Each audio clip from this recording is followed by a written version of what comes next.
ECS 185 सामवेगिक क्षमता का विकास, इसका जो आप सभी का जो एग्ज़ाम होने वाला है, तो इस बुक को पढ़ाने से पहले एक बार मैं करता हूँ कि आप सभी को ना चैप्टर नंबर 1, 2, 3 जितने भी चैप्टर हैं, चैप्टर के बारे में ही हम लोग डिस्कस करेंगे।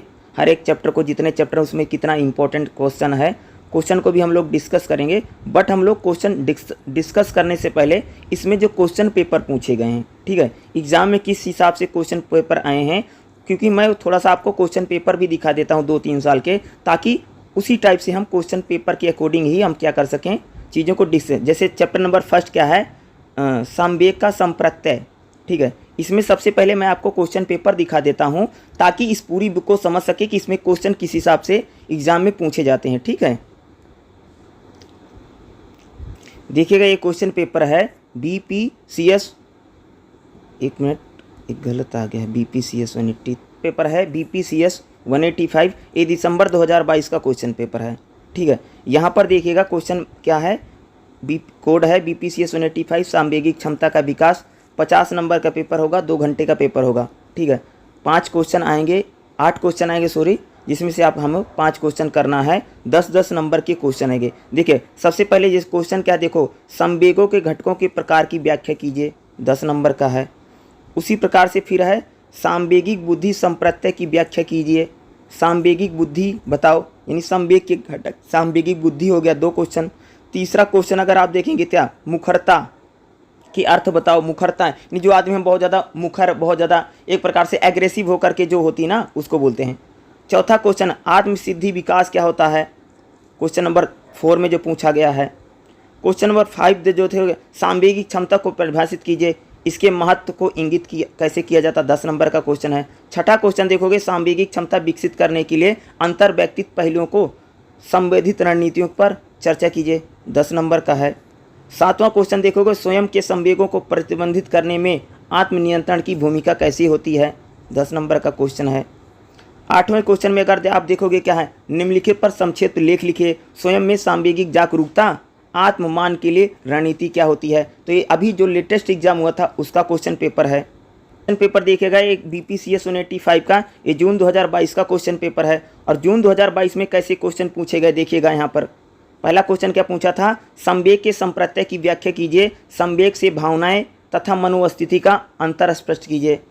दूसरा क्वेश्चन क्या, सामवेगिक बुद्धि के घटक बताओ, यानी संवेग का संप्रत्यय और सामवेगिक बुद्धि क्या होती है। इस टाइप से 2 क्वेश्चन तो जरूर आते हैं। जैसे देखा हमने, संवेग आत्मनियंत्रण के संप्रत्यय की व्याख्या कीजिए, आत्मनियंत्रण के विकास के चरणों को बताना है, क्वेश्चन है।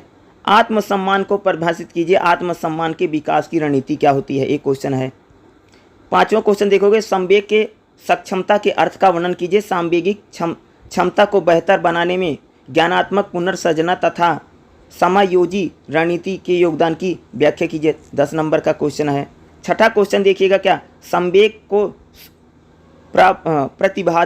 प्रभावित करने में मुखरता की भूमिका, यानी जो हमारे अंदर में जो संवेग होते हैं वो कई बार से जो हमारी मुखरता होती है, जैसे कई सारे लोगों को तुमने देखा होगा ना, बड़ा ही उस टाइप से बोलते हैं, यानी शर्माते नहीं, लजाते नहीं, किसी का आदर नहीं करते हैं, मुखरता से बोलते हैं ना उसको।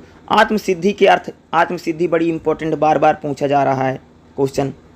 8वें में अगर देखोगे तो क्वेश्चन जैसे अन्यों के प्रति सामवेगिक जागरूकता, द्वंद्व प्रबंधन का कौशल क्या है, एक क्वेश्चन है। ये लगभग 2 साल के क्वेश्चन पेपर मैंने आपको दिखा दिए। एक क्वेश्चन पेपर और दिखाता हूँ, उसमें देखिएगा कैसे क्वेश्चन पूछ रहे हैं, क्योंकि क्वेश्चन से हम क्वेश्चन देखेंगे, उसी हिसाब से जो एग्जाम के अकॉर्डिंग जो इंपॉर्टेंट रहेगा उसी के हम लोग डिस्कस कर लेंगे, ठीक है।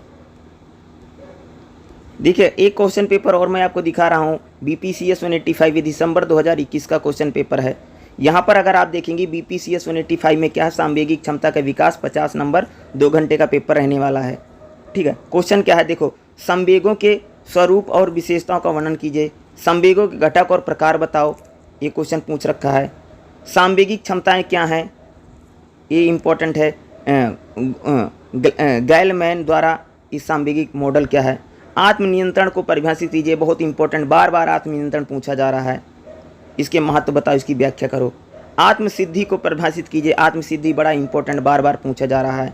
सामवेगिक क्षमता का विकास कैसे होता है, अंतर व्यक्तिगत पहलुओं को बताना है, ये इंपॉर्टेंट है। 7वें में अगर देखोगे, संवेगों का प्रबंधन और मान का अर्थ बताओ, संवेगों का प्रबंधन कैसे होगा। जैसे फिर 8 में देखो मुखरता पूछी गई, मुखरता की रणनीति बताओ, तदनुभूति का विकास बताओ। यानी इस हिसाब से अगर मैं बात करूं तो जो क्वेश्चन अगर देखोगे, संवेगों के स्वरूप, संवेगों का घटन, सांवेगिक क्षमता, आत्मनियंत्रण, या अगर मैं बात करूं आत्मसिद्धि, सांवेगिक क्षमता, अंतर्वैयक्तिक पहलू, संवेगों का प्रबंधन, इस टाइप के जो क्वेश्चन है, जैसे मुखरता को लेकर के है, इस टाइप के जो क्वेश्चन है लगभग अगर आप देख रहे हैं रिपीट हो रहे हैं बार बार, क्योंकि बुक भी बहुत ज़्यादा नहीं है, लगभग 6-7 चैप्टर हैं, ठीक है। और उसी 6-7 चैप्टर में से क्वेश्चन जो है बार बार लगभग वही रिपीट हो रहे हैं, या थोड़ा बहुत घुमा करके एग्जाम में क्वेश्चन पूछे जा रहे हैं, ठीक है। वैसे भी 10 नंबर का क्वेश्चन आता है, वैसे भी 2 या 3 पेज लिखना होगा, ज़्यादा तो लिखना भी नहीं होता है, ठीक है। अब चलिए हम इसके जो चैप्टर्स हैं उनको देखते हैं, ठीक है। अगर यहाँ पर देखोगे, संवेगों का संप्रत्यय, संवेगों का स्वरूप और विशेषता, संवेग के घटक और संवेग का प्रकार, यही तीनों बार बार पूछा जा रहा है। इंपॉर्टेंट है, एक क्वेश्चन तो आना ही आना है अगर इसको हम कर लेते हैं तो। देखिएगा हम लोग थोड़ा सा देखते हैं। देखो पहला क्या मन, संवेग का स्वरूप बताओ। देखो संवेग क्या है, आम लोग इसे परिभाषित करना बहुत सरल है। जैसे हम लोग प्रसन्न होते हैं, जैसे प्रसन्नता है, खुशी है, क्रोध है, उदासी है, ईर्षा है, प्रेम है, इस प्रकार की जो भावनाएं होती है इसे हम संवेग बोलते हैं। जैसे कोई आदमी खुश है, नाराज है, किसी के प्रति प्यार है, मोहब्बत है, ईर्षा है, उदासी है, ये हमारे मन में संवेग होती, भावनाएं नहीं होती इंसान के अंदर में। वही उदाहरण के लिए, हम अच्छा खाना खाते हैं तो हम संतुष्ट हो जाते हैं, हम अच्छी फिल्में देखते हैं तो हमें मज़ा आता है, हम प्रियजन से यानी जो हमको अच्छा लगता है अगर वो व्यक्ति मिल जाता है हम लोग खुश नहीं जाते। जैसे मान लो हमें कोई आदमी अच्छा नहीं लगता है, अगर वो हमें दिख जाएगा तो मूड खराब हो जाता है लोगों का। एक ये क्या होते हैं, सारे संवेग होते हैं, इसी को संवेग बोला जा रहा है। स्वयं को निम्नलिखित परिस्थिति पर लगाना, यानी आप अपना प्रवेश पत्र लेने के लिए 2 घंटे से अधिक कतार में खड़े हैं, अतः आपकी बारी आने पर 2 अन्य लोग आगे खड़े हो जाते, पर तभी प्रश्न पत्र बांटने वाला कर्मी भोजन अवकाश पर काम बंद करके चला जाता, खिड़की बंद कर देता। इस प्रकार से व्यक्ति का बड़ा नाराज हो जाता। जैसे मान लीजिए हम एक बात बताऊं, जैसे मान लो हम किसी काम को कर रहे हैं, अगर उसमें सफलता नहीं मिलती तो आदमी को बड़ी उदासी होती है। अगर आज किसी काम को हम कर रहे हैं, जैसे मान लो कोई स्टूडेंट है बहुत पढ़ाई कर रहा, अगर मान लो पास हो जाता है और बहुत अच्छे मार्क्स आते हैं तो खुश रहेगा। मान लो स्टूडेंट ने बहुत पढ़ाई की, बहुत मेहनत की, परीक्षा में सफल नहीं होगा तो एक प्रकार से डिप्रेशन में चला जाएगा भाई मेरे, ठीक है। ये हमारे क्या होते हैं, संवेग होते हैं जो हमारे से जुड़े हैं। देखिएगा क्या कर रहे हैं, संवेग अस्पष्ट रूप से जुड़ी घटनाओं की श्रृंखला है जो उद्दीपन से शुरू होती है, और इसमें भावनाएं, मनोवैज्ञानिक परिवर्तन, कार्य, आवेग, ये सारी चीज़ें। यानी संवेग का मतलब कि हमारे अंदर में जो प्रेम है, खुशी है, किसी के प्रति ईर्षा है, क्रोध है, ये सारे हमारे अंदर में जो अलग अलग प्रकार के संवेग उठते हैं, रासायनिक जो क्रियाएं होती हैं, उसी को क्या हम यहाँ पर संवेग बोल रहे हैं। जैसे मान लो कि मम्मी पापा को देख करके कई बार बच्चा खुश हो जाता है, किसी को देख करके हम शायद नाराज़ हो जाते हैं। कोई फ्रेंड आपका होगा तो अगर आपके मान लीजिए आपके घर पर आए तो आप खुश हो जाएंगे, लेकिन मान लीजिए कोई व्यक्ति आ गया जो आपको अच्छा नहीं लगता है तो आपके क्या होंगे, आपको अच्छा नहीं लगेगा। ये हमारे अंदर में जो भावनाएं उठती हैं उसी को हम क्या कर रहे हैं, संवेग करें।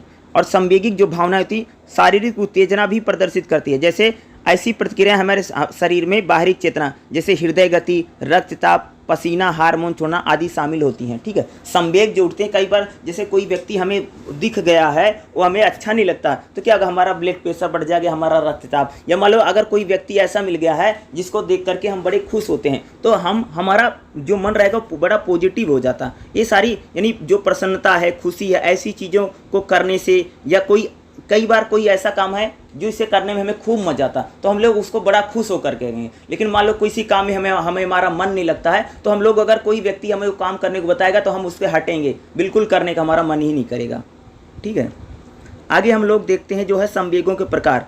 संवेग के कौन कौन से प्रकार, अंतर व्यक्ति प्रकार है। देखो यह उन प्रकारों को संदर्भित करता है जो व्यक्ति के भीतर काम करते हैं, वह व्यक्ति के व्यवहार का मार्गदर्शन करते हैं, निर्णय लेते हैं। अंतर व्यक्ति का मतलब कि ऐसे संवेग जो हमारे अंदर से भावनाएं उठती हैं, ठीक है। उदाहरण के लिए वे हमें सूचित करते हैं कि कब लड़ना है, कब खतरनाक स्थिति में पीछे हटना है, कब स्वयं के सम्मान की भावना को। जैसे मान लो कि हम लोग गिरते हैं ना तो तुरंत हमें पता चल जाता है कि हम गिर रहे हैं, तो कई बार हम बचने का प्रयास करते हैं। आप लोगों ने कई बार देखा होगा कि हमारे आंखों में अगर कोई चीज़ आती है हमें पता चल जाता है। यानी क्या होता है, अंतर व्यक्ति प्रकार का मतलब ये होता है कि जब हमारे संवेग अंतर से उठते हैं, ठीक है। यानी व्यक्ति के व्यवहार का मार्गदर्शन करते हैं। यानी शरीर से जब किसी प्रकार का रिफ्लेक्शन हो, संवेग निकले, उसको अंतर्व्यक्तिक संवेग बोला जाता है। या अंतर्व्यक्तिक या पारस्परिक कार्य का होता।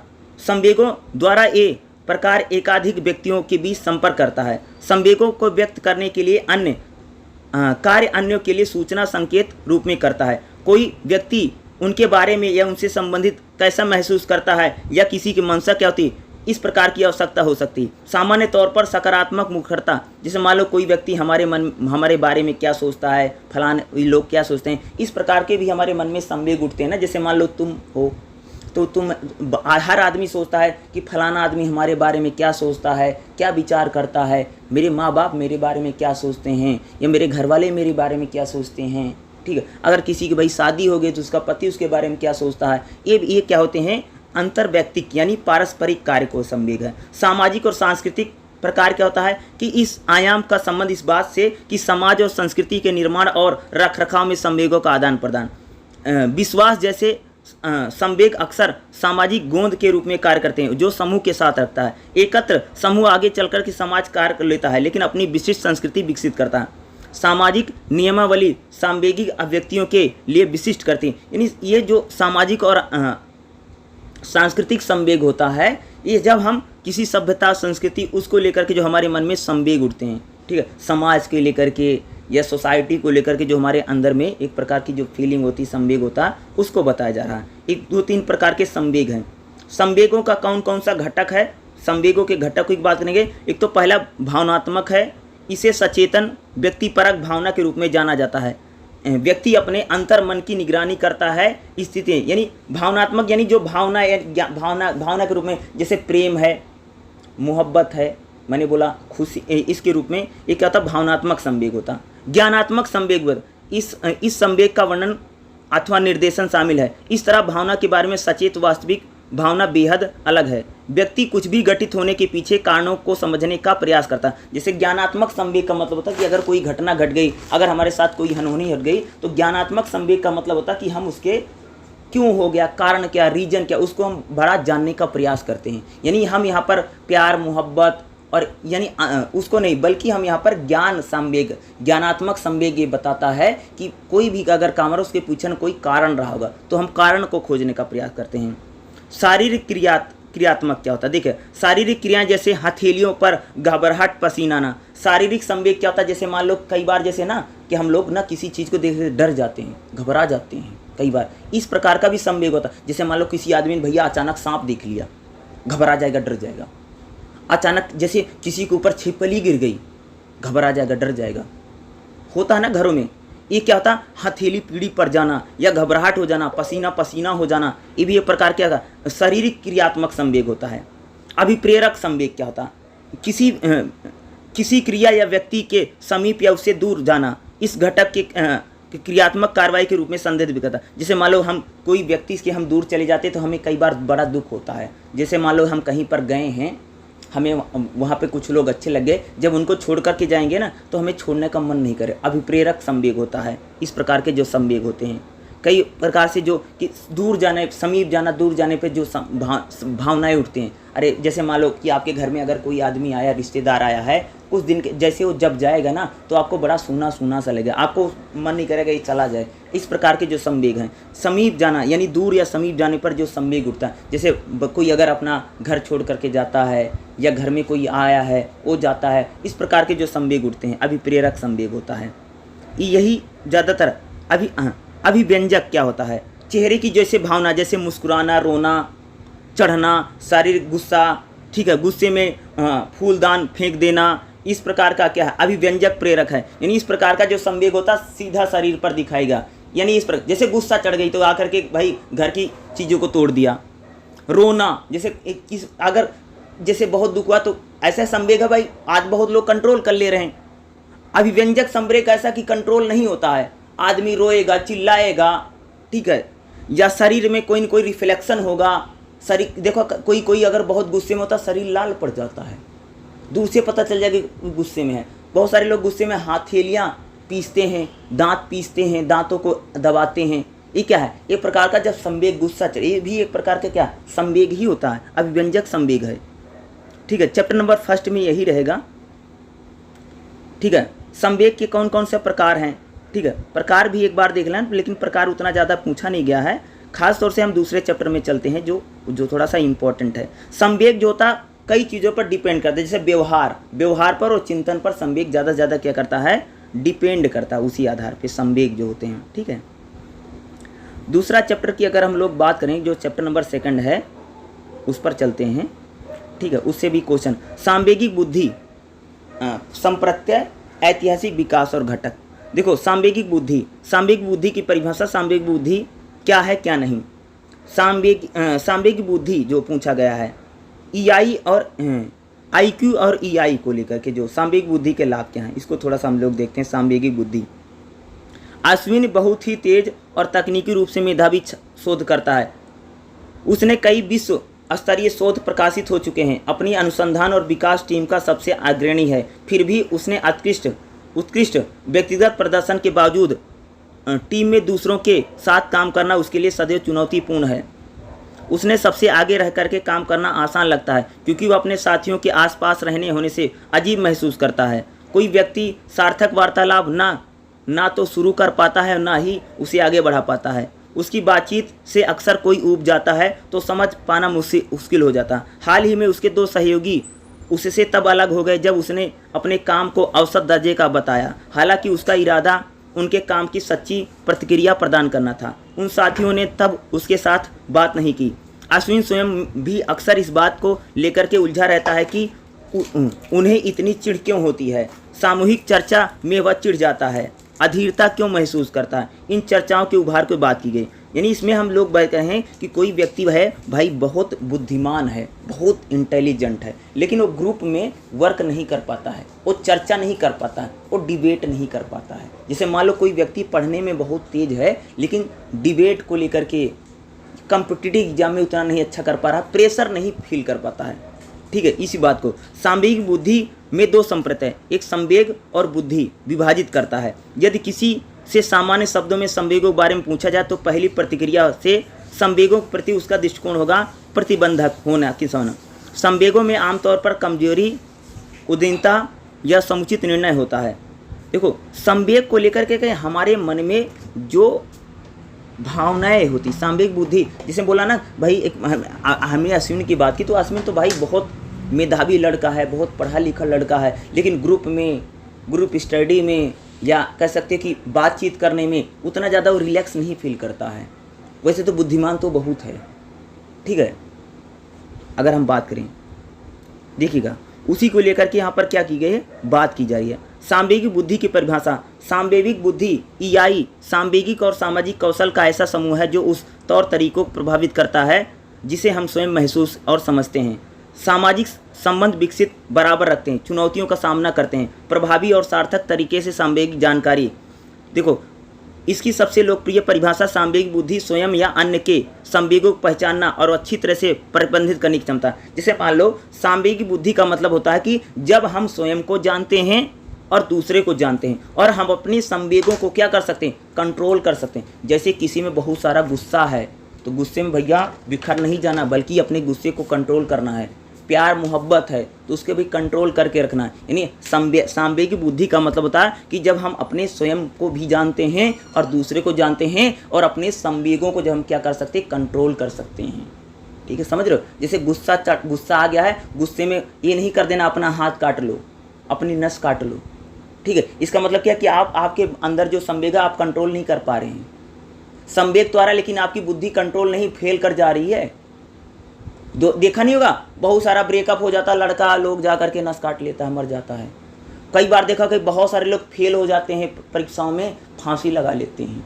क्यों कर रहे? क्योंकि इन्होंने अपने संवेगों पर कंट्रोल नहीं कर पाए, या भाई उनकी बहुत ज़्यादा एक प्रकार से लोगों ने बहुत ज़्यादा उनका क्रिटिसाइज किया, क्रिटिसिज्म को झेल ही नहीं पाए। ठीक है, ऐसे क्या होता, फांसी लगा लेता, ऐसे कर लेता, संवेगों पर होता है ना, देखते हैं हम लोग ना। यानी हम क्या करें, अपने संवेगों पर कंट्रोल करें तथा दूसरे के संवेगों को समझना और उसे प्रबंधित करने की क्षमता को सांवेगिक बुद्धि बोला जा रहा है। ठीक है, इस परिभाषा यही दी गई है। ठीक है, सांवेगिक बुद्धि क्या है, स्वयं से अवगत होना। सांवेगिक बुद्धि जब हम अपने आप को जानते हैं, अरे भैया जो आदमी अपने जाम को जानता है, उसमें प्यार है, मोहब्बत है, प्रेम है, ईर्ष्या, उसको कंट्रोल भी रखता है, स्वयं को जानते हैं, संवेगों को प्रतिबंधित करने में सक्षम है। यानी मेरे मन में मेरे अंदर जो गुस्सा आता है उसको मैं कंट्रोल रखता हूँ। ये नहीं है कि हाथापाई पर उतर आता हूँ, ऐसा नहीं, कंट्रोल करता हूँ। सामाजिक रूप से जागरूक होना, यानी सामाजिक रूप, यानी अगर कह सकते हैं कि सांवेगिक बुद्धि उसका, जो व्यक्ति सामाजिक रूप से जागरूक है उसको कह सकती हो। संवेगों का उपयोग करके पारस्परिक संबंधों को, जैसे हमारे अंदर जो संवेग हैं, जैसे भाई जहाँ पर प्यार दिखाने की जरूरत वहाँ पर प्यार दिखाओ, जहाँ पर गुस्सा दिखाने की जरूरत है वहाँ पर गुस्सा दिखाओ, जहाँ पर दया दिखाने की जरूरत है वहाँ पर दया भाव भी तो होना चाहिए ना भाई। लोगों के प्रति दया होनी चाहिए, पशु पक्षियों के प्रति दया होनी चाहिए। ये नहीं है पशु पक्षियों के प्रति तुम दया वो बन जाओ, दया होनी चाहिए ना। वैज्ञानिक अध्ययन के क्षेत्र में संवेगी बुद्धि का, सांवेगिक बुद्धि क्या नहीं है, भावनाओं को अनदेखा करना या दबाना। यानी अगर कोई व्यक्ति अपनी भावनाओं को दबाता है, अनदेखा करता है, वो सांवेगिक बुद्धि नहीं है, आप संवेगों को दबा रहे हैं। चिंतन और निर्णय प्रक्रिया पर संवेग होना, जैसे आपको कोई सूझ, यानी आप पर संवेग हावी ना हो। यानी जैसे मान लो कि जैसे बहुत सारे लोग पेपर देने जाते हैं, डिप्रेशन में आ जाते हैं, बड़े ज़्यादा दबाव फील करते हैं, दबाव ना आने देना। एक स्वायी विश्लेषण करना, ठीक है, इसको लेकर के ज्ञानात्मक और शैक्षिक बुद्धि का संकेतन व्यक्ति की अनुभूति। सांवेगिक बुद्धि का मतलब यही हो रहा कि हम अपने आप को समझे, हमारे अंदर में जो क्रोध है, जो प्रेम है, ईर्ष्या है, जो प्यार मोहब्बत है, या जो दुख है, जो सुख है, उनको हम कंट्रोल करें। ये नहीं है किसी से गुस्सा आ गया है तो जा कर के गुस्से में उसका मर्डर कर दें, या बहुत ज़्यादा जीवन में संघर्ष है या कहीं फेलियर हो गया जा कर के खुद को ख़त्म कर लेना, नस काट लेना, ऐसा नहीं करना, बल्कि हमें अपने संवेगों पर करना, कंट्रोल करना है। गुस्से में हमें कोई गलत कदम नहीं उठाना चाहिए, हमने अपने संवेगों पर क्या करना है, कंट्रोल करना है। कब प्यार दिखाना है, कब दया दिखानी है, यानी खुद के बारे में भी समझना, अपने संवेगों का हमें बेहतर ढंग से प्रयोग करना चाहिए। अगर हमारा किसी से संबंध रिलेशन है तो अगर हम अपने संवेग पर कंट्रोल करेंगे तो हमारा जो रिलेशन संबंध है वो लंबे समय तक चलेगा। अरे भाई जहाँ पर प्यार दिखाना वहाँ पर गुस्सा दिखा दे तो काम बिगड़ जाएगा, जहाँ पर गुस्सा दिखाना वहाँ पर प्रेम दिखाएगा तो आदमी बिगड़ जाएगा। ये सारी चीज़ें होती है ना, यानी संवेगों को हमें बेहतर ढंग से समझना बहुत ज़रूरी है, ठीक है। सांवेगिक बुद्धि का ऐतिहासिक विकास, भाई ऐतिहासिक विकास ऐसे है क्योंकि धीरे धीरे डेवलपमेंट विकास हो रहा ना, सांवेगिक बुद्धि धीरे धीरे विकसित होती चली जाए। तो सांवेगिक बुद्धि जो है बहुत इंपॉर्टेंट है, इससे रिलेटेड एग्जाम में जरूर क्वेश्चन आपको देखने को मिलेगा ही मिलेगा, ठीक है, इसलिए इसको पढ़ के जाना बहुत। सांवेगिक बुद्धि के घटक कौन कौन से घटक, संवेग करना, संवेगों को महसूस करना, संवेगों को समझना, ठीक है, इसको प्रतिबंधित करना, फिर उसका उपाय करना। संवेगों को महसूस करना, जैसे किसी के मन में प्यार है, गुस्सा है, ईर्ष्या भावना है, ठीक है, इसको पहले महसूस करता है, फिर इसको आदमी समझता है कि भाई किसी के प्रति हमारे मन में कैसी भावनाएं हैं, फिर उसको कंट्रोल भी करना चाहिए। जैसे किसी के प्रति आपकी गुस्सा तो जा करके उसके साथ गलत मत कर दो, ठीक है, या किसी चीज़ के प्रति या किसी काम में आपको असफलता मिल गई। सांवेगिक बुद्धि के घटक यही हैं, यानी संवेगों को पहले महसूस किया जाता है, फिर उसको समझा जाता है, फिर उसको प्रतिबंधित करने, कंट्रोल करो, ठीक है। अगर प्यार है, मोहब्बत है, ईर्ष्या है या क्रोध है, इनको कंट्रोल करना बहुत ज़रूरी है। फिर इनका उपयोग कैसे करें, जैसे मान लो आप में गुस्सा है तो गुस्से को ऐसी जगह उपयोग करो, पढ़ाई लिखाई में, भाई अब मुझे गुस्से में, जैसे आदमी देखो गुस्से का भी सही जगह उपयोग होना चाहिए, गलत जगह मत करो। गुस्से में जाकर के किसी को मार पीट नहीं करना, बल्कि अगर आप में ये पॉजिटिव भी होता है संवेग और नेगेटिव भी होता है, दोनों प्रकार से ये संवेगों का बेहतर ढंग से प्रयोग करें। जैसे मान लो कि जैसे किसी का बच्चा है, ठीक है, बच्चे अगर कोई गलत काम करे तो माँ बाप को वहाँ पर क्रोध और गुस्सा दिखाना बहुत ज़रूरी है। अगर माँ बाप अगर वहाँ पर क्रोध और गुस्सा नहीं दिखाएंगे तो बच्चा बिगड़ जाएगा। अगर बच्चा पढ़ाई नहीं करता है तो माँ बापों को वहाँ पर डांटना धमकाना ज़रूरी है, ठीक है। लेकिन मान लो बच्चा कभी फेल हो गया, उसको असफलता मिल गई, तो वहाँ पर इतना मत डांट दो, इतना मत धमका दो कि बेचारा जाकर के फांसी वांसी लगा ले, या इतना प्रेशर मत बना दे माँ बाप। यानी संवेगों का सही ढंग से उपयोग करना बहुत ज़रूरी है। अगर माँ बाप नहीं डांटेंगे तो बच्चा बिगड़ जाएगा। प्यार मोहब्बत बहुत दिखाओ तो बिगड़ जाएगा, और बहुत ज़्यादा सख्ती बरतोगे तो बच्चा वैसे भी एक प्रकार से दबा बन जाएगा, बहुत ज़्यादा एक प्रकार से खुलेगा नहीं, वो फिर वो बातचीत नहीं करेगा लोगों से, या आगे चल करके पता नहीं क्या कर ले, ठीक है। यानी सांवेगिक बुद्धि के क्या हैं, ये सारे घटक हैं, ठीक है। ये थोड़े इंपॉर्टेंट हो सकते हैं जो आपके चैप्टर नंबर 2 में दिए गए। सांवेगिक बुद्धि यानी IQ और EQ के बीच संबंध क्या होता है, इसको भी एक बार जरूर आप लोग रीड कर लेना। ये हो सकता है एग्जाम से रिलेटेड पूछे जा सकते हैं, इसलिए इसको करके जरूर जाना है, ठीक है। मोस्टली ये है सांवेगिक बुद्धि के लाभ क्या हैं, तो लाभ तो वही है भाई कि अगर हम संवेगों को सही ढंग से अगर कंट्रोल करेंगे तो हम चीज़ों को बेहतर कर सकते हैं। अगर किसी के मन में गुस्सा है तो अपना गुस्सा किसी पॉजिटिव चीज़ में निकालो, कुछ बेहतर करो, ठीक है। अगर आपके मन में संवेग उठते हैं, किसी के प्रति प्यार मोहब्बत है तो उसको जाहिर भी करना चाहिए, ठीक है। अगर जाहिर नहीं करेगा तो ऐसा वेस्ट हो जाएगा। मान लीजिए अगर आपके मन में किसी प्रकार का भी संवेग है, उसको रिफ्लेक्शन और कंट्रोल भी होना चाहिए। ये नहीं है कि गुस्सा है, क्रोध है तो जाकर के मार पीट इस प्रकार के काम करें। यानी इसको सांवेगिक बुद्धि के कई प्रकार के लाभ भी होते हैं। जो आदमी स्वयं को समझता है वही बहुत अच्छा काम कर सकता है, खुद को डिसिप्लिन में रखेगा। जो स्वयं को समझेगा, अपने संवेगों को जानेगा तो बेहतर बन सकता है, चीज़ों को बेहतर कर सकता है वो आदमी ना। अगला चैप्टर देखिएगा जो नेक्स्ट है चैप्टर नंबर 3, ठीक है। चैप्टर नंबर 3 क्या है, सांवेगिक क्षमताओं के घटक। इसमें इंपॉर्टेंट क्या है, सांवेगिक क्षमताएं, ठीक है। तो कौन कौन सी सांवेगिक क्षमताएं होती हैं और स्वयं को जानना, जो पहचानना, उसको लेकर के हम बात करेंगे, ठीक है। तो यहाँ पर देखिएगा सांवेगिक क्षमताएं, देखिएगा सांवेगिक क्षमता एक ऐसी निर्मिति है जिसे एकल कर्मी या संगठन के स्तर, दोनों स्तर पर सफलता की व्याख्या को दर्शाया गया है, ठीक है। इसको क्षमताएं क्या होती है और इसको लेकर के सांवेगिक क्षमता के कौन कौन से मॉडल हैं, जैसे मॉडल गेलमैन का जो मॉडल है, इसको लेकर के सांवेगिक क्षमता की बात की गई, थोड़ा सा हो सकता है, ठीक है। ख़ास तौर से जो इसमें पूछा जाता है ना, जो हमने बात किया था 3.4 में सांवेगिक क्षमताएं, देखिएगा सांवेगिक क्षमता के कार्य क्षेत्र में 2 व्यापक क्षेत्रों में विभाजित किया है। पहली व्यक्तिगत और सामाजिक क्षमता, ठीक है। तो देखिएगा व्यक्तिगत क्षमता किसी व्यक्ति द्वारा स्वयं या संवेगों को पहचानना, संवेगों का उचित प्रयोग करना, उसको नियंत्रित करना, उसको कहते हैं। देखो सांवेगिक क्षमता 2 प्रकार की, एक तो व्यक्तिगत है। व्यक्तिगत का मतलब कि किसी आदमी में अगर संवेग आ रहा है तो उसको पहचाने, उसका उचित उपयोग करे, उसको संवेगों को कंट्रोल करे, इसको बोलते हैं क्या, व्यक्तिगत संवेग अगर किसी मन में उठते हैं, ठीक है। और व्यक्तिगत जो सांवेगिक क्षमता होती है, इसमें हम क्या करते हैं, आत्म जागरूकता होनी बहुत जरूरी है। आपके अंदर जो संवेग उठ रहे हैं, जो भावनाएं उठ रहे हैं, उसको जानना पहचानना बहुत जरूरी है, ठीक है।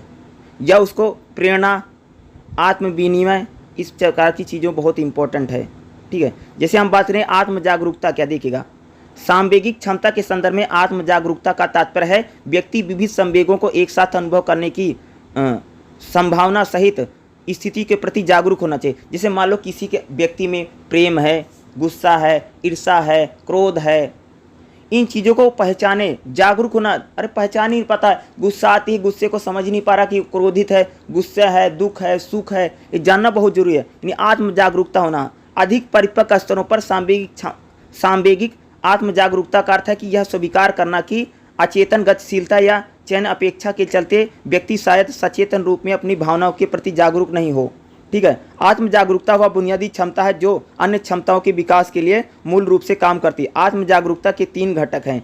उपघटक में यानी आत्म जागरूकता मतलब कि व्यक्ति अपने संवेगों को पहचाने।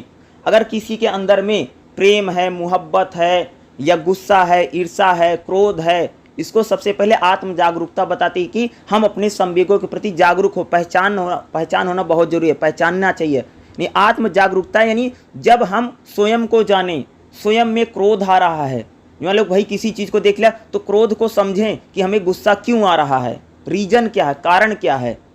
या हम खुश हैं तो रीजन क्या है, कारण क्या है, इसको पहचानना, इसको जानना, ठीक है। अगर उदासी है तो उदासी के कारण क्या है, रीजन क्या है, इनको जानना पहचानना बहुत जरूरी है। क्योंकि अगर इनको जानेंगे पहचानेंगे तो हमारे लिए बहुत बेहतर रहेगा। आत्म जागरूकता यानी इनके प्रति जागरूक होना। भाई उदासी क्यों है, दुख क्यों है, किसी में गम क्यों है, इनको जानना भी बहुत जरूरी है। इसी को बोलते हैं आत्म जागरूकता, ठीक है। अगला देखोगे आत्म विनिमय।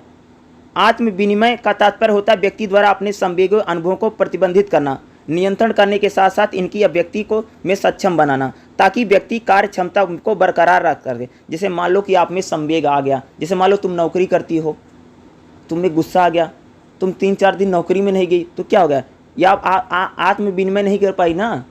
अच्छा मान लो जैसे मैं एग्जाम्पल बता दीजिए हूँ, जब मान लो कल तुमको पेपर देने जाना है, ठीक है, कल पेपर देने जाना है और घर में तुम्हारी किसी से लड़ाई हो गई, तुम गुस्से गुस्से में एग्जाम ही देने नहीं गई, क्या है इसका मतलब? क्या आप अपने संवेग को कंट्रोल नहीं कर पाए? पेपर देने भाई बहुत जरूरी था ना, यानी कंट्रोल भी होना बहुत जरूरी है। अगर गुस्सा आए तो गुस्से को गलत जगह मत निकाला जाए, सही जगह किया जाए। या मान लो कि जैसे मान लो कोई कुछ हो गया, कोई घटना घट गई, तो आप उससे उतना दुखी ना हो जाए, आपका कंट्रोल ना करें, यानी आप अपने जो डेली रूटीन है खराब ना हो, इसकी हम बात करें। आत्म विनिमय यानी संवेगों को तो पहचानो, लेकिन संवेगों का किसी चीज़ पर रिफ्लेक्शन ना पड़े, प्रभाव ना पड़े। जैसे मान लीजिए आपका कोई काम था, बहुत ज़रूरी होना था, किसी ने आकर के गुस्सा दिला दिया, गुस्से गुस्से में आपने काम ही बंद कर दिया जो नहीं करेंगे, तो क्या होगा? आपका ही काम खराब होगा। यानी हमें अपने संवेगों पर कंट्रोल करना बहुत ज़रूरी है। कंट्रोल नहीं करेंगे, मैंने बताया ना, जब मान लो तुम कहीं नौकरी करती हो, किसी ने आकर के कुछ कर दिया, जैसे घर में देखा होगा कई बार ना, लोग घर में बड़े डिस्टर्ब रहते हैं, लड़ाई झगड़ा रहता है, तो उनका काम में भी वैसे रहता है, रिफ्लेक्शन पड़ता है। जब मान लो कि आप घर से खाना खा करके, मान लीजिए आप घर से निकले हो, लेकिन घर में लड़ाई करके गए हो, तो पूरा दिन खराब जाएगा। अरे खराब जाना ही होता नहीं, तुम सबने देखा होगा ना, अगर घर में लड़ाई करके जाओ तो क्या पूरा दिन खराब जाता है, क्योंकि हम अपने संवेगों पर कंट्रोल नहीं कर पाते। घर से लड़ाई करके आए हैं, कोई बाहर मिलेगा कुछ बोलेगा, तुरंत उससे भी लड़ने के लिए तैयार हो जाते हैं लोग।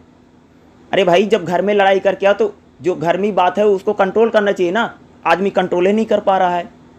इसको क्या हम अपने संवेग को क्या कंट्रोल नहीं कर पाते ना, उसी को आत्मविनिमय की बात की जा रही है।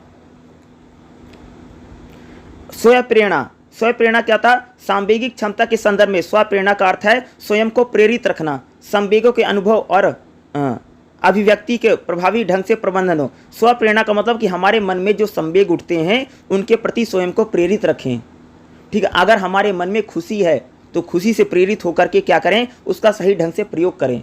अगर हमारे मन में खुश है तो भैया खुशी खुशी में अच्छे काम करो, खुद को प्रेरित रखना।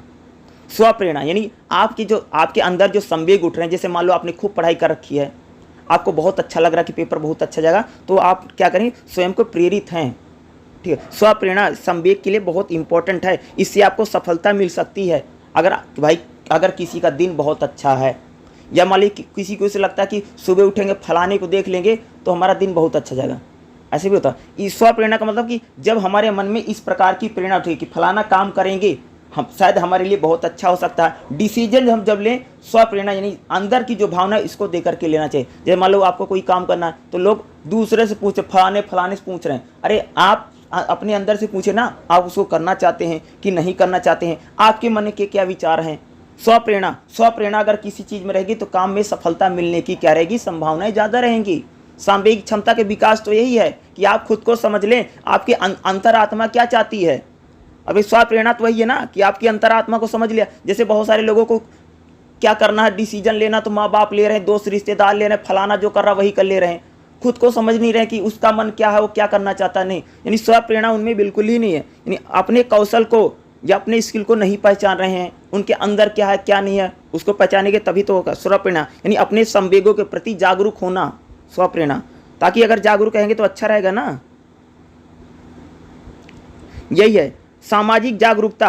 सांवेगिक क्षमता के घटक के रूप में सामाजिक जागरूकता का अर्थ है कि अन्य व्यक्तियों और समूह की भावनाओं के संवेगों के प्रति जागरूक होना। जैसे मान लो कि भाई सामाजिक जागरूकता बता रही संवेगों में कह रहा है कि जैसे मान लो कि दूसरे लोग हैं, उनकी भावना का भी ख्याल रखना चाहिए। जैसे मान लो अगर कोई व्यक्ति है, नाराज है, उदास है, तो उसकी भी जो उसके अंदर जो संवेग है उसको समझना चाहिए। अगर कोई व्यक्ति दुखी है, नाराज है, तो उसको खुश करने का प्रयास करो, उसको समझो, उसको जाकर के वहाँ चिढ़ाओ मत, अरे ऐसा हो गया, करते नहीं लोग। यानी सामाजिक जागरूकता ये बताती है कि जो संवेग है उन संवेगों को आपको समझना चाहिए। जैसे मान लो कि दो व्यक्ति हैं, आपके सामने कोई व्यक्ति है बड़ा नाराज है, बड़ा उदास है, ठीक है, वह उसके सामने ऐसा मत फील करो कि बेचारा और उदास हो जाए और नाराज हो जाए, बल्कि उसको भाई उत्साहवर्धन करना चाहिए। सामाजिक जागरूकता जब क्या बताती, संवेग घटक के बताता हमारे समाज के प्रति जो जागरूकता, अन्य और समूहों की भावना के प्रति जागरूक नहीं, दूसरे लोगों की भावना का ख्याल रखना चाहिए। अगर कोई व्यक्ति खुश है तो उससे लड़ाई मत कर लो, उसको परेशान मत करो, या उसको ऐसा कर दो बेचारा नाराज हो जाए, दुखी हो जाए, ऐसा ना करो, ठीक है। यानी समाज की अन्य लोगों की जो संवेग है इनका भी ख्याल रखना बहुत जरूरी है। अरे आप तो खुश हैं भाई, दूसरे की खुशी में टांग क्यों अड़ा रहे हो, यानी आत्म जागरूकता भी होनी बहुत क्या है, जरूरी है संवेगों के प्रति, आत्म जागरूकता। ठीक है, उनकी बात की जा रही है। इसमें क्या क्या सारी चीज़ें टेबल बना करके लिख रखी, उससे आपको समझ में आ गया, पढ़ लेना। सामाजिक कौशल, सामाजिक कौशल सामाजिक रूप से स्वीकार तरीके, संवाद का परिणाम। जैसे आप में अगर संवेग है तो सामाजिक कौशल ये बताता कि अगर आपको कोई काम करना है तो आपको बात करने का जो तौर तरीका है, समाज कैसे बात करता है, कैसे उठना बैठता है, व्यक्तिगत आपस में कैसे करता है, इस प्रकार की चीज़ें अगर आप में रहेंगी तो इस प्रकार के संवेग के जरिए आप क्या कर सकते हैं, सफल हो सकते हैं। सामाजिक कौशल भी होता है संवेग क्षमता में। ठीक है, जैसे उन्हें समझने बुझाने के लिए प्रभावी रणनीति बनाना। वैसे लोग, अगर हम लोग किसी को समझाने बुझाने के लिए करते नहीं, जैसे मान लो कोई नाराज है, कोई दुखी या उदास है, उसको हम समझाने का प्रयास नहीं करते हैं। इस प्रकार से भी हमें कौशल, जैसे मान लो किसी व्यक्ति में संवेग है, गुस्से में बहुत बैठा है, तो इस प्रकार से उसको हम समझाने बुझाने की रणनीति भी हमें होना चाहिए, कौशल भी होना चाहिए। अगर कोई व्यक्ति, जैसे मान लो तुम्हारे घर में कोई नाराज बैठा है, गुस्से में है, तो इतना आप तो स्किल तो होनी चाहिए, तो उसको सामाजिक कौशल होना चाहिए कि आप उसको खुश कर दो, या जो उदास है खुश कर देना चाहिए, या उसकी उदासी कम हो जाए। ठीक है, इस प्रकार की रणनीति, समझाने बुझाने की रणनीति भी संवेगिक क्षमता में आती है। जैसे कोई व्यक्ति उदास है, कोई व्यक्ति नाराज है, कोई व्यक्ति गुस्से में है तो उसका गुस्सा शांत हो जाए, या उदास है तो खुश हो जाए। इस प्रकार से सामाजिक कौशल भी होना चाहिए आप में, ताकि संवेगों का यूज कर सके, जान सकें। ठीक है, ये चीज़ें इंपॉर्टेंट है। अगला, जैसे स्वयं को समझना और अन्य व्यक्तियों में संवेगों को पहचानना। संवेगों को पहचानना और समझने का अर्थ क्या है? संवेगों की पहचान करना सांवेगिक रूप से बुद्धिमान होने का मूल कौशल है। अगर कोई व्यक्ति अपने संवेगों को पहचानता है, इसका मतलब क्या है, वो बुद्धिमान है। अगर कोई व्यक्ति अपने प्रेम है, क्रोध है, ईर्षा है, दया है, दुख है, सुख है, ईर्षा भावना है किसी के प्रति, अगर इसको जानता है, इस संवेगों को पहचानता है, ये क्या है, एक प्रकार का कौशल है, बुद्धिमान है। स्वयं में और अपने आसपास के व्यक्तियों के संवेगों को सटीक पहचान करना या समझने के लिए कौशल है एक प्रकार का। भाई अपने खुद को तो जानते हो, लेकिन दूसरा व्यक्ति उदास है, नाराज है, उसको भी समझना क्या एक प्रकार का क्या कौशल है, स्किल है। स्वयं को सांवेगिक जागरूकता, स्वयं की सांवेगिक जागरूकता यानी स्वयं में जो संवेग उठ रहे हैं उनको पहचानना। अरे तुम में प्रेम है, मोहब्बत है, प्यार है, ईर्षा, उसको समझो, सही यूज करो, इसको बोलते हैं स्वयं को समझना। अनुभव किए जा रहे संवेगों को लेबल करना, जैसे जो आप में संवेग उठ रहे हैं उनको समझना, फिर उसको लेबल में लेकर के आना।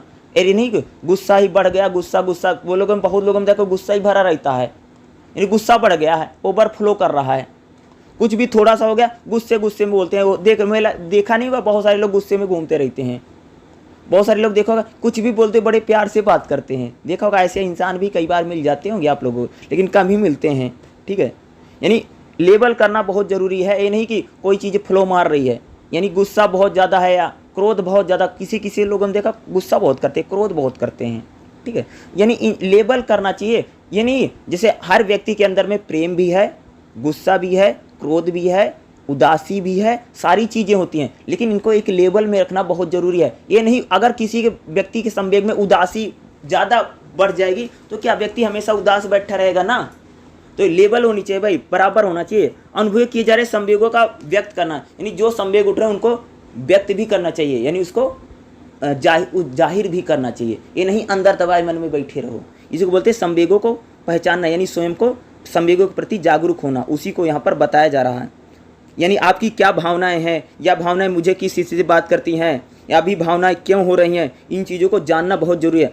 शरीर, यानी किसी के शरीर में जैसे शर्मिंदगी है, अनुभव करता, शर्माना है, लजाना है, इसमें कई बार मुंह सूखता, इस प्रकार से हम क्या अपने संवेग को समझ सकते हैं ना। जैसे कुछ अवसरों पर शरीर में, जैसे परीक्षा शुरू होने से पहले बेचैन महसूस होता, जैसे आप बहुत सारे लोग पेपर देने जाते हैं तो कई प्रकार से बेचैन हो जाते हैं। कई लोगों को देखा कि हाथ कांपने लग जाता है, देखा होगा। यानी इस प्रकार से क्या है कि हम स्वयं को पहचान नहीं पा रहे हैं, जब वो स्टेज पहुंच रही तो हम कांप जा रहे हैं, यानी संवेगों पर हमारा कोई कंट्रोल ही नहीं है, स्वयं को पहचान ही नहीं पा रहे। ऐसा होता है जैसे पेपर देने बैठे बहुत सारे बच्चे हड़बड़ा जाते हैं, होता है, यानी संवेगों पर हमारा कोई कंट्रोल नहीं, डर गए हैं।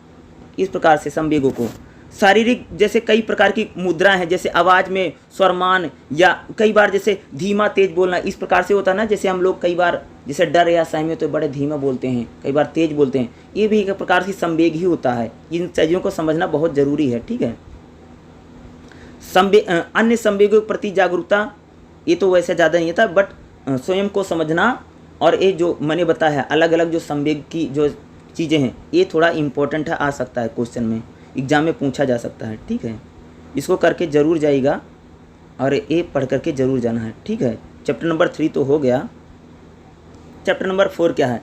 संवेग, आत्मनियंत्रण, मुखरता। देखिए, संवेगों पर आत्मनियंत्रण होना बहुत ज़रूरी है। वही बातें हम फिर बात करेंगे कि भाई जो हमारे संवेग होते हैं उन पर आत्मनियंत्रण यानी कंट्रोल होना बहुत ज़रूरी है।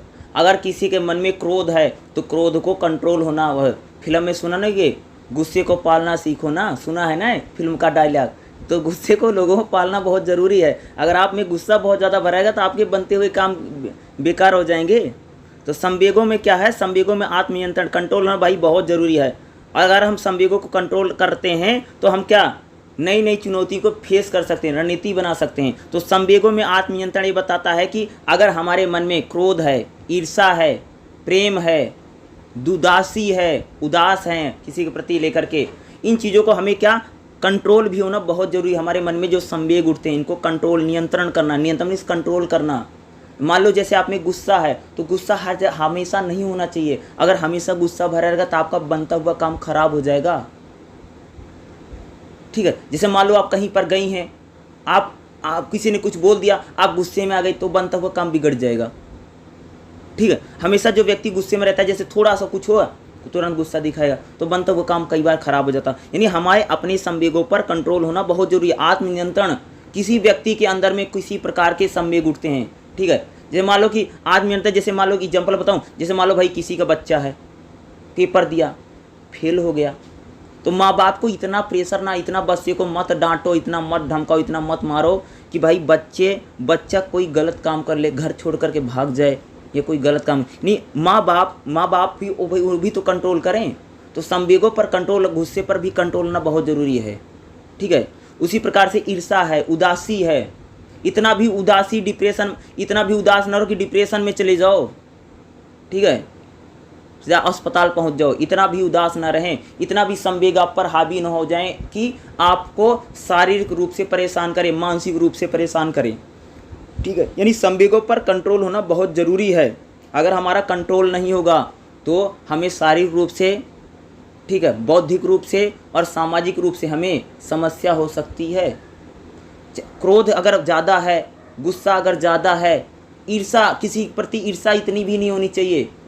इंसान के प्रति ईर्ष्या मत करो। किसी के प्रति इतना प्रेम भी ना हो कि भाई वो ओवरफ्लो हो जाए। ठीक है, इनका सबका कंट्रोल होना बहुत ज़रूरी है। खास तौर से संवेग और मुखरता, मुखरता एक प्रकार की होती है जो हम बात करते हैं। मुखरता वाला थोड़ा सा मैं डिस्कस कर देता हूँ, इन लोगों ने क्या बता रखा है। ठीक है, मुखरता वाला हम लोग डिस्कस कर लेते हैं क्योंकि ये पूछा बहुत जाता है, मुखरता को लेकर के आया भी है कई बार। देखो, संवेग और मुखरता। मुखरता एक कौशल है जिससे हमारी संवेगों के संबंध में महत्वपूर्ण भूमिका है। कई परिस्थितियों में हम संवेगों को व्यक्त करने में संकोच करते हैं या डरते हैं, आशंका कहीं दूसरे हमें गलत ना समझे या गुस्सा या ठोस ना पहुँचे। ठीक है, उससे हमें सकारात्मक नहीं लिया जाता है। और यह भी है कि हम अपनी कमजोरियों और सीमाओं से बचने के लिए संवेगों को व्यक्त नहीं करते। जैसे मान लो कई बार होता कि जैसे मुझे किसी से कोई बात कहनी है तो मैं कहने में बड़ा संकोच करता हूँ। ठीक है, जैसे मान लो मुझे कोई बात कहनी किसी से, ठीक है, तो हमें कहने में कई बार दिक्कत होती है। जैसे हम शर्माते, पता नहीं आदमी भाई क्या सोच लेगा अगर मैं बोल दूंगा। ठीक है, जैसे मान लो तुम पेपर देने गई हो तो जैसे कोई बराबर बैठा हुआ है, वो भी पेपर देने आया, लेकिन कई बार आदमी पूछ नहीं पाता तुम्हारा भी पेपर है, किस चीज़ का पेपर है। कई बार आदमी शर्मा जाता है, लजा जाता है, पता नहीं क्या सोचेगा, पता नहीं क्या बात होगी ना। जब मान लो, अगर मैं बता दूं भाई, अगर कोई किसी से प्यार कर रहा है, ठीक है, मान लो एक लड़का लड़की से प्यार करता, तो बेचारा वो जा करके अपने जो मन की बात हो कई बार कह नहीं पता नहीं फलानी क्या सोच लेगी, ठीक है, दूसरा क्या सोच लेगा। उसी प्रकार से लड़की में कह सकते हैं या अन्य प्रकार की चीज़ में आप इसको इंक्लूड करके लिख सकते हैं ना। तो ये क्या संवेग जो होते, कई बार हम चीज़ों को कह नहीं सकते, यानी हमें मुखरता होनी चाहिए, ये शर्माना लजाना नहीं। यानी हमारे अंदर जो संवेग हैं उसको व्यक्त भी करना चाहिए। अगर हम व्यक्त नहीं कर पाते हैं तो क्या होता है, संवेगों में मुखरता होनी बहुत ज़रूरी है। असमर्थ ना रहें, यानी खुद को दीनहीन ना समझे, दब्बू यानी इस प्रकार की चीज़ें यानी महसूस है इस प्रकार की चीज़ें में। देखो जैसे एग्जाम्पल दे रखा है कि नीतू 8वीं कक्षा की छात्रा है जिसे हमेशा उसके सहपाठी द्वारा चिढ़ाया जाता है क्योंकि वह मोटी है। वह बहुत परेशान दुखी महसूस होती है क्योंकि उससे उसके आत्मसम्मान पर प्रभाव पड़ता है। उसकी पढ़ाई लिखाई के साथ साथ स्कूल की विभिन्न गतिविधियों में वह नकारात्मक रूप से प्रभावित है। यह संवेग को व्यक्त करने में मुखरता की आवश्यकता है। इससे नीतू को दृढ़ रहने की, स्वयं का पक्ष लेने में सहायता मिलेगी, साथ ही दूसरों की स्थिति का एहसास करा सकती है। देखो जैसे बोला कि भाई एक लड़की है नीतू नाम की, नीतू थोड़ी सी मोटी है लेकिन लड़के उसको बहुत चिढ़ाते, बेचारी परेशानी, मोटी मोटी बोलते रहते हैं। तो भाई उसमें उसको बहुत ज़्यादा गलत नहीं बल्कि पॉजिटिव ले और एक प्रकार से मुखरता से बात करे। ठीक है, मोटी बोल रहे हैं तो उनको भी कुछ ऐसा बोल दे, ठीक है, या खुद को डिप्रेशन में ना चली जाए। मोटी बोल रहे हैं, अरे भाई मोटे होने से कई लाभ भी तो हैं, अरे जो बोल रहा होगा उसमें तो कई सारी कमियां होंगी। तो मुखरता से जवाब देना चाहिए। ठीक है, अगर संवेग आके किसी प्रकार की चीज़ रहे, मुखरता होना, एक एग्रेशन होना बहुत जरूरी है संवेगों को लेकर के। ठीक है, मुखरता का अर्थ है स्वयं के अधिकारों को प्रति दृढ़ रहना, खुद को विचारों को व्यक्त करना, अपनी भावनाओं को व्यक्त करना। यानी अगर आप में किसी प्रकार के संवेग उठते हैं तो उनको व्यक्त करना बहुत जरूरी है और अपनी भावनाओं और अधिकारों के प्रति जागरूक होना बहुत जरूरी है। जैसे यहाँ पर हमने नीतू की बात की तो नीतू उन बच्चों को जवाब नहीं दे पाती बल्कि नीतू परेशान रहती है, किसी अन्य प्रकार की गतिविधियों में भाग भी नहीं ले पाती क्योंकि सारे बच्चे उसको मोटी मोटी बुलाते हैं। ठीक है, तो जो यहाँ पर जो बच्ची है उसको भी मुखरता से उनको जवाब देना चाहिए। ठीक है, जो उसको बार बार चिढ़ा रहे हैं क्योंकि वो बेचारी परेशान हो रही है और अन्य किसी काम में अपना ध्यान भी नहीं बटा पा रही है। तो यही मुखरता की बात यही है कि अगर हमारे मन में किसी प्रकार के संवेग उठते हैं तो उनको हमें व्यक्त करना चाहिए, लजाना और शर्माना बिल्कुल भी नहीं चाहिए। ये ना सोचें कि फलाना क्या सोचेगा, ठीक है, व्यक्त तो करें कम से कम, यानी हीन भावना ना रहे आदमी के अंदर में कि व्यक्त। जैसे कई बार हम मान लो कोई व्यक्ति है किसी बड़े आदमी से कई बार मिलने जाता है ना तो बड़े संकोच में रहता है, अगर कोई फलाना ऐसा कह दे वैसा कर दे। ठीक है, जैसे मान लो तुम कहीं नौकरी करते हो तो तुम्हारा जो सीनियर है, कई लोग अपने सीनियर से बात नहीं बोल पाते हैं, बातें बता नहीं पाते हैं, बेचारा डरते रहते हैं, कहीं पता नहीं क्या मान ले, पता नहीं क्या सोचेगा। इस प्रकार के हमें संकोच नहीं करने चाहिए। जैसे मान लो तुम कहीं और नौकरी करते हो, अपने सीनियर से तुमको कोई बात करनी है तो भाई मुखरता से, जैसे मान लो अगर किसी को कहीं नौकरी करता है तुमको छुट्टी लेनी है तो भाई छुट्टी सीनियर से जाकर के कहना पड़ेगा ना, छुट्टी दे दो। लेकिन मूलतः तुम लोगों ने देखा कि तुम कह दो ऐसे बोलते हैं ना, खुद जाकर के कई लोग नहीं बोलते हैं, देखा भी होगा ऐसा चीज़ें होती हैं। ठीक है, ऐसे में क्या होता है कि आप में मुखरता नहीं, अरे भाई तुमको छुट्टी लेनी, तुम जाकर के खुद बात करो, फलाना क्या कह देगा, तुम्हें क्या दिक्कत है। तो यानी इसमें क्या मुखरता होनी बहुत जरूरी है। यानी हमारे मन में हमारे जो संवेग हैं, जो बात जिसको कहनी जाकर के कहनी चाहिए अधिकारों के प्रति, मूलतः हम लोग क्या सोचते हैं कि हम तो नहीं कहेंगे, दूसरे से कहलवा देते हैं, तुम कह दो और थोड़ा सा तुम बोल देना, हम पीछे पीछे बोल देंगे। ऐसा होता भी होगा, तुमने देखा भी होगा कई प्रकार की चीज़ों में, हम नहीं बोलेंगे, तुम शुरू कर देना, बाद में हम तुम्हारा सपोर्ट कर देंगे। देखा ऐसा कहीं होता ना, जैसे मान लो कोई स्कूल कॉलेज है, वहाँ पर प्रिंसिपल से अगर कोई बात डिस्कस करनी तो सभी बच्चे नहीं बोल पाएंगे, वो नहीं बोलेंगे, उसमें कोई थोड़ा बच्चा थोड़ा सा बोलेगा और फिर सारे जोड़ सब एक साथ बोलने लग जाते हैं।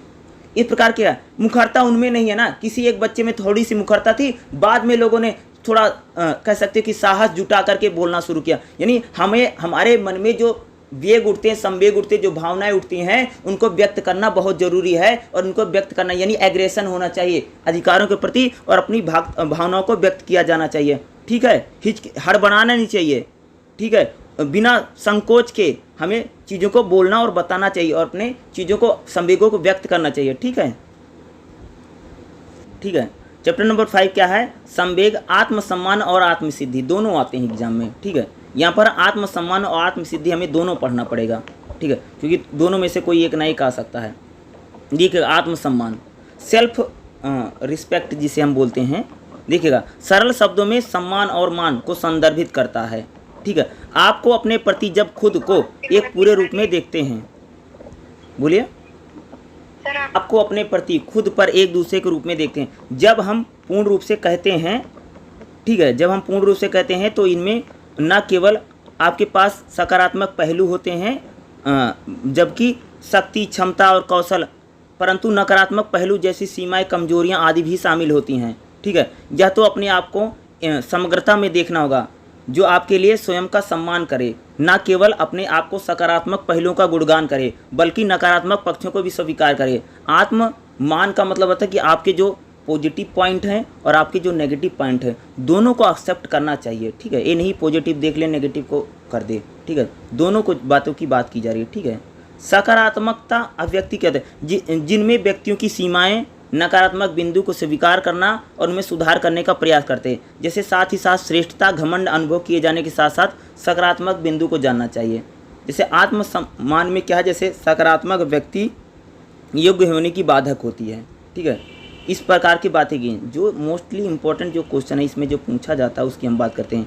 आत्ममान को विकास और नीति, देखो आत्ममान महत्वपूर्ण कौशल है जो सांवेगिक बुद्धि को संबोधित करता है, क्योंकि यह हमारे संवेगों को संबोधित करने, यानी आत्ममान क्या होता है, संवेगों को बताने में, यानी हमारे अंदर जो संवेग उठते हैं उसको बताने में या उसको प्रस्तुत करने में क्या करता है, मदद करता है। आत्ममान विकास के लिए निम्नलिखित चरण है।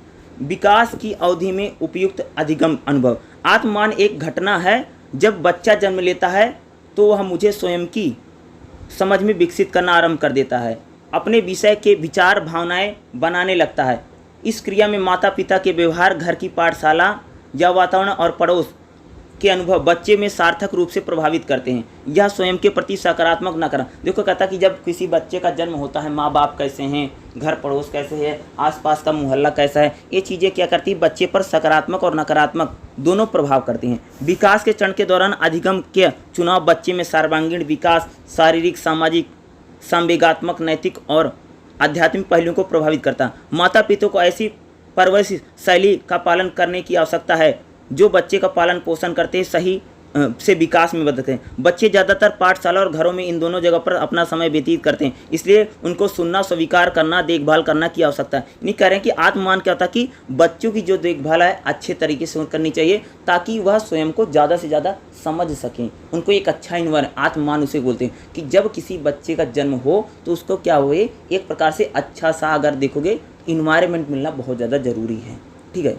इस प्रकार की बात करें। आत्ममान के विभिन्न विशेषता का विकास क्या, जैसा कि हमने पहले देखा कि आत्ममान के विभिन्न पहले से आवश्यक विशेषताएं जैसा कि आत्म जागरूकता, आत्मधारणा, आत्मस्वीकृति, आत्मनियंत्रण, आत्मविश्वास, आत्मसम्मान सम्मिलित है। इन्हें आत्ममान की विभिन्न विशेषताएं कहा जा सकता है। आत्ममान प्राप्त करने, जैसे आत्म जागरूकता यानी स्वयं के प्रति जागरूक हो, आत्ममान या अपनी धारणा जो बनाए, आत्मस्वीकृति खुद को स्वीकार करें, आत्मनियंत्रण यानी खुद पर कंट्रोल करें, आत्मविश्वास यानी खुद में विश्वास भी होना बहुत ज़रूरी है। ये सारी चीज़ें क्या हैं, आत्ममान को बताती हैं। ये जो चीज़ें मैंने बताई है यहाँ पर, जैसे आत्म जागरूकता, आत्मधारणा, आम स्वीकृति, आत्मनियंत्रण और आत्मविश्वास, ये क्या करती हैं, आत्ममान की विशेषताएँ हैं, ठीक है।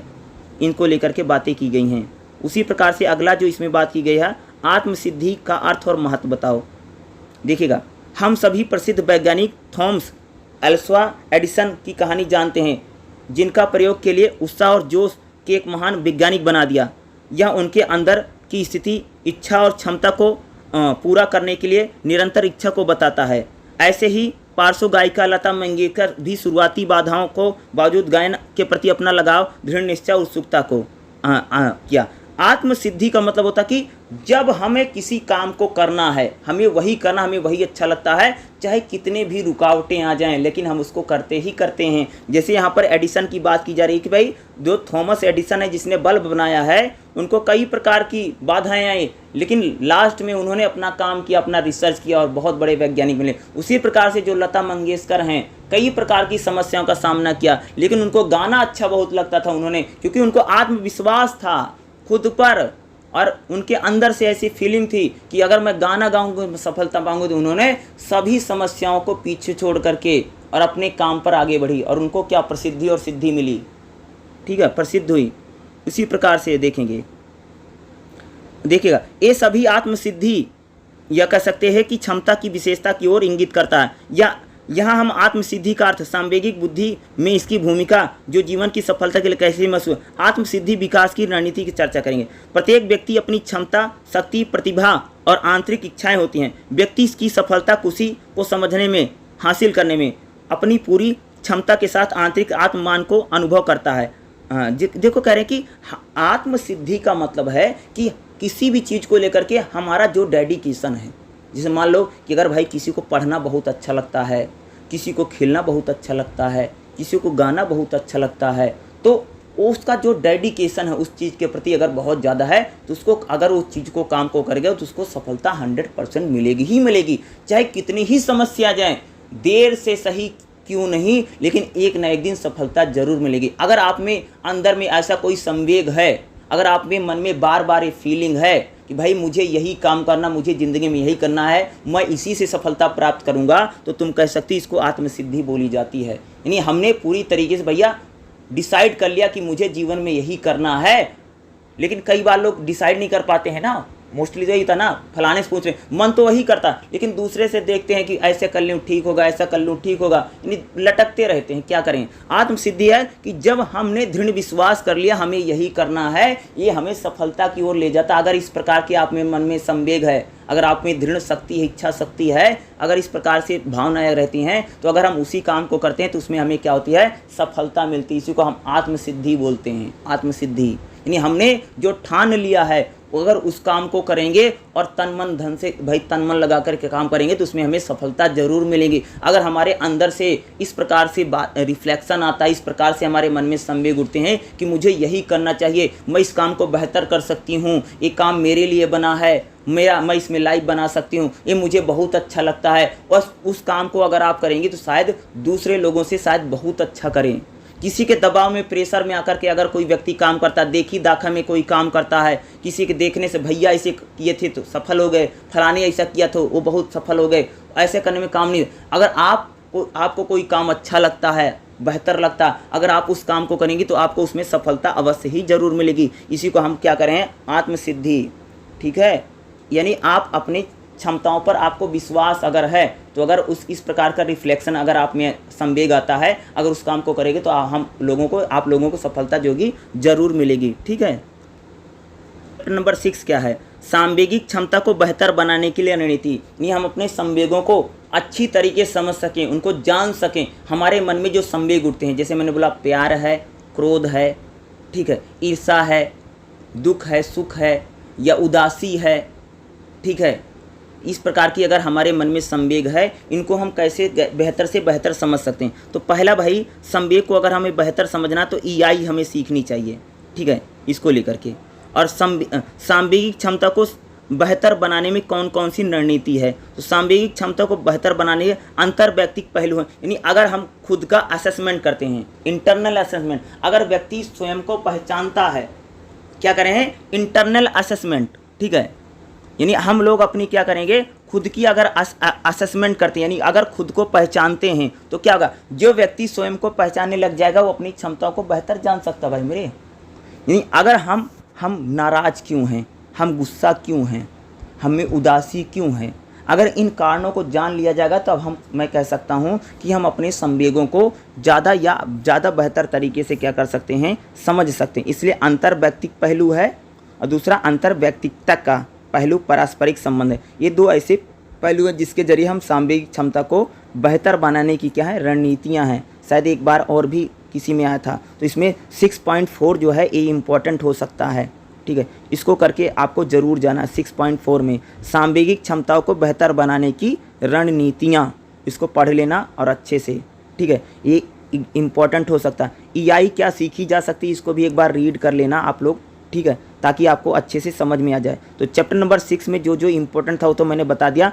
सांवेगिक क्षमता को बेहतर बनाने का मतलब क्या था कि हमारे मन में जो संवेग हैं, ठीक है, जैसे क्रोध है, दुख है, ठीक है, या ईर्ष्या है, ठीक है, या खुशी है, या प्रेम है, इन चीज़ों को हम कैसे बेहतर समझ सकते हैं?